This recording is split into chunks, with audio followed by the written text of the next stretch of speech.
Hello, I'm Clive Gilson, and this is another one of my original pieces of fiction. This is called The Last Flight. It's a folktale based around Corvid legends, so crows, ravens, so on, and it's located at the Tower of London. Enjoy.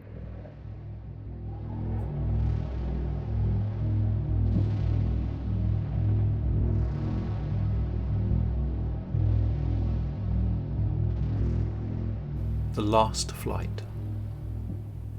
A full moon hung low over the Tower of London, casting silver light on its ancient stone walls.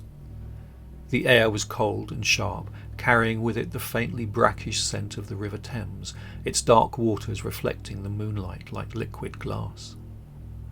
The wind stirred, brushing past the tall battlements and whispering through the narrow alleys of the fortress, telling stories from the earliest days of mason and stone. Beneath the towering walls, the courtyard was eerily still, with the distant murmur of the city barely audible over the whispering wind. In the shadows of the tower's stone courtyard, 6 ravens perched silently on their usual roosts. Their black feathers gleamed like polished onyx, and their eyes glowed like obsidian beads in firelight. They watched the world with a silent intensity that made the air seem heavy and brooding.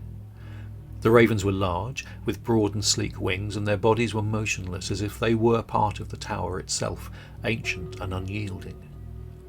They had been there for generations, fulfilling their role as symbols of protection, their presence bound by the superstition that the tower would fall if they ever left.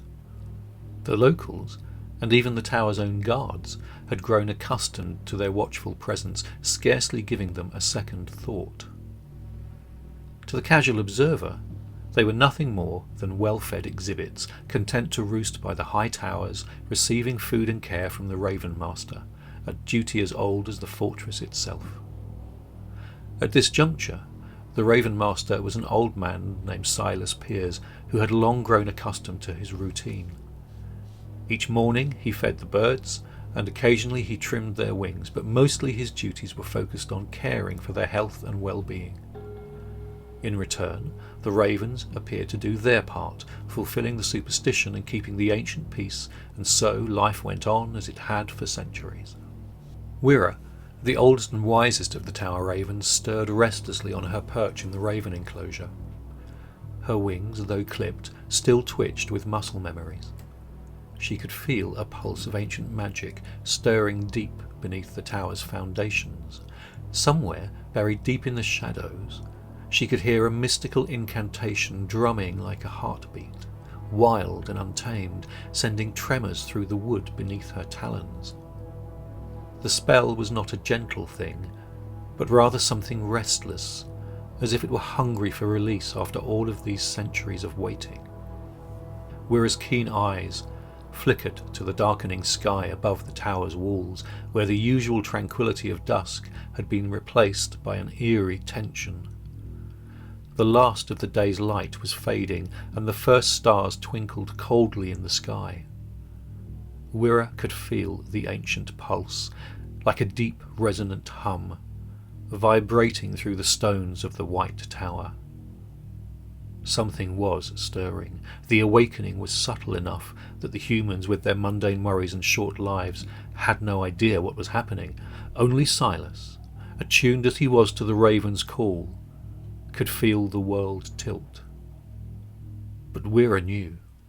She had always known. The wind suddenly shifted, sharp and biting, sweeping through the courtyards, ruffling her dark feathers. It was not a natural wind, but one charged with a strange weight that pressed against her wings. She fluffed them instinctively, but it did little to ease the anxious sensation crawling under her skin. Her instincts, honed over countless years, screamed at her to pay attention and to watch carefully. Turning her gaze toward the White Tower, the oldest and most sacred part of the fortress, she felt a deep tremor within her chest. A shadow, darker than the encroaching twilight, rose from beneath the fortress's ancient stone walls, curling and twisting like living smoke. It seemed to pulse in rhythm with the magical music that flowed beneath the tower, as though the stones themselves were alive and groaning in pain. She could see sigils glowing faintly in the cracks of the tower's outer walls, and Wira remembered those as the symbols she had once seen in the forgotten texts hidden deep within the tower's library. These runes were etched into the foundation by hands long dead, but their power had not faded. Wira's heart thudded. Raven legends whispered of such things, of forces long buried and of the ancient magic that held the tower together. The ravens were bound to the tower by that very magic and sworn to its guardianship, to keep watch over what lay beneath. The ancient binding spell had been crafted centuries ago by wizards and kings alike with the sole purpose of keeping a terrible force imprisoned beneath the stones. That force was not merely a creature of flesh, but something older and darker, a presence that had been sealed away to prevent it from consuming the land and all of its creatures. But the legends told of two halves to this binding. The first Wira knew well. The ravens must never leave the tower, for if they did, the magic that held the kingdom together would shatter. The monarchy would fall, the land would be thrown into chaos, and the ancient evil that slumbered beneath the tower would be free to rise once more. Wira felt the shiver of that possibility run through her like a cold blade. She shifted on her perch, her sharp beak clicking with unease. She could hear the whispers of the other ravens, their low caws echoing in the growing dark. They too felt that destiny was calling them by name, even though they were young and inexperienced. Their wisdom was not yet deep enough to understand the full weight of what was happening. Wira, however, had seen the signs. She had watched the humans for years, seeing their foolishness and their arrogance, and now, as she gazed upon the white tower, she understood that the time was drawing near. The magic beneath the tower was growing restless, and this stirring asked a simple question of the ravens. Should they stay and obey the binding, or should they leave? A soft croak from a younger raven, who had just settled down beside her, broke her reverie. Khan, eager and brash, fluffed his wings. "Do you feel that?" he asked, his voice sharp with youthful curiosity. "It's strange. The air is thick." Wira turned to look at him, her eyes dark and grave. "It's more than strange, Khan. Something is happening, and we may be the only ones who can prevent it." The young raven cocked his head, confusion flashing in his eyes.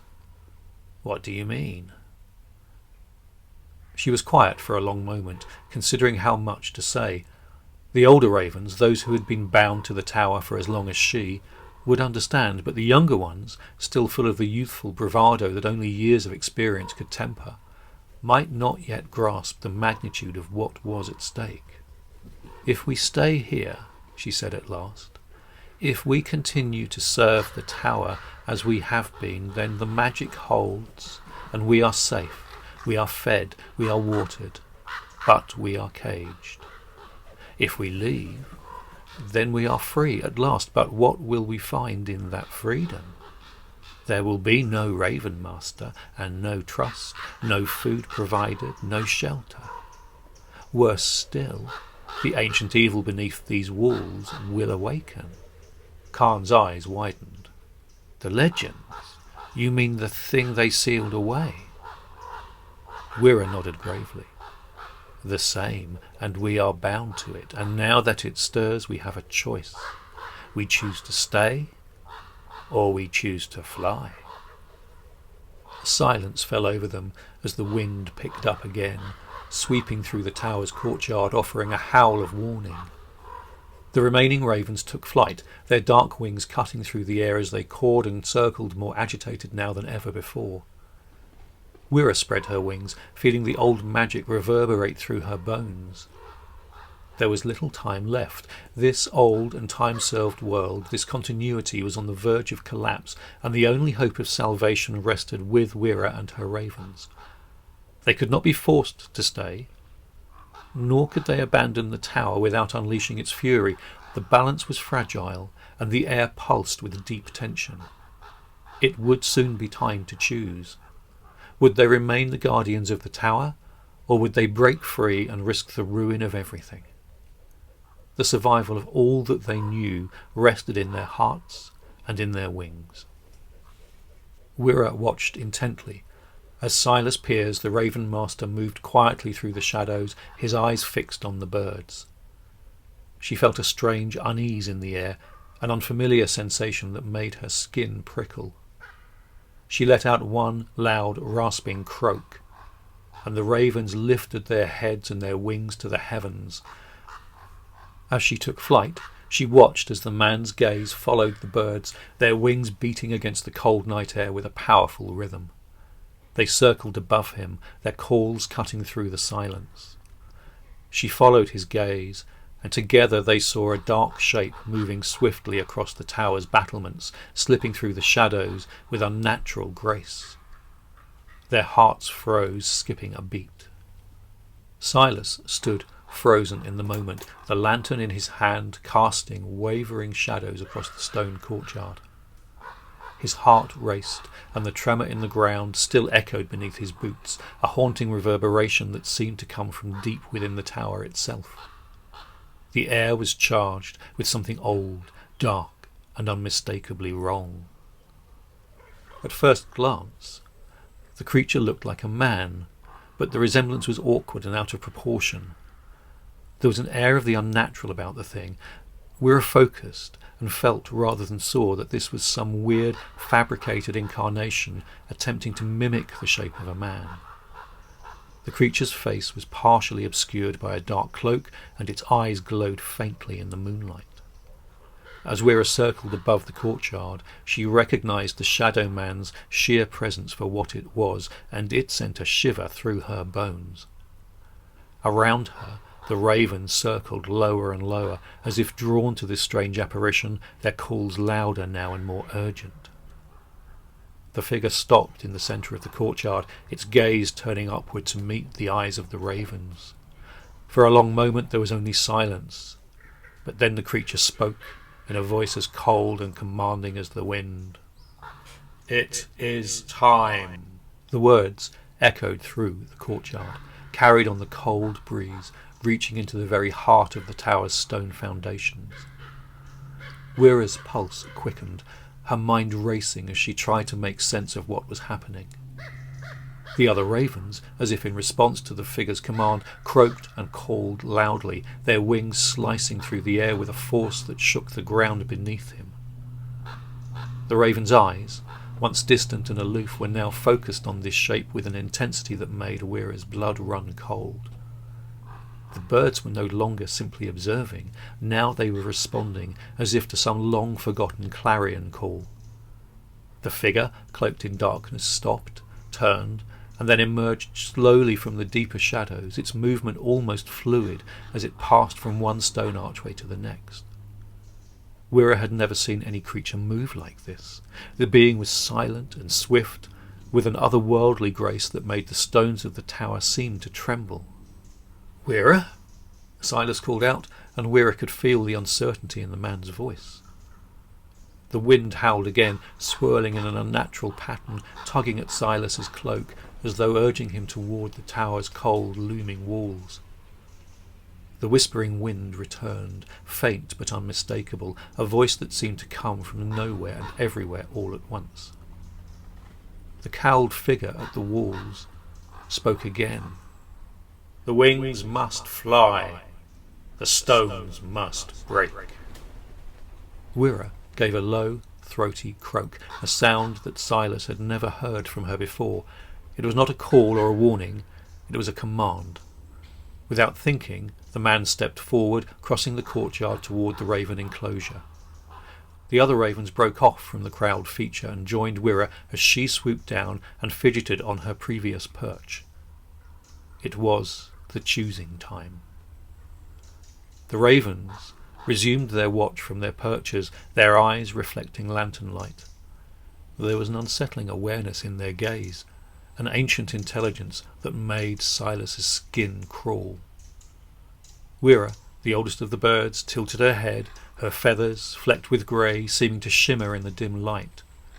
She fixed her gaze on her keeper, unblinking, as though she could peer straight into the depths of his soul. She hopped down from her perch and moved closer, beckoning him to follow her. The other ravens remained where they were, all of them now settled in the enclosure or in the courtyard, silent witnesses to whatever was about to unfold. Silas appeared to hesitate, and Wira sensed that he was torn between his duty and the overwhelming sense that the tower's ancient power was waiting to consume him. The ground trembled again, this time more violently, sending a ripple of fear through her body. The wardens of the tower had always spoken of a time when the raven's purpose would be tested, when the old magic might be called upon once more. Was this really the time, she wondered? The black-cloaked figure at the walls called out again with a deep authority. "The wings must fly. The stones must break." Silas stepped inside the main raven enclosure. The ravens were watching him closely, their eyes never leaving his. Wira hopped closer and regarded him with a strange, knowing look. She felt the man's fingers tremble as he reached out to touch her ragged feathers. There was an odd warmth beneath his fingers, a pulse of ancient power that sent a jolt through her. Her beak gleamed in the lantern light as she opened her mouth, letting out a single haunting cry that reverberated through the courtyard. The choice was made. Her wings fluttered, casting a shadow across the stone walls of the tower. The other ravens took flight, their wings beating in unison as they soared into the sky.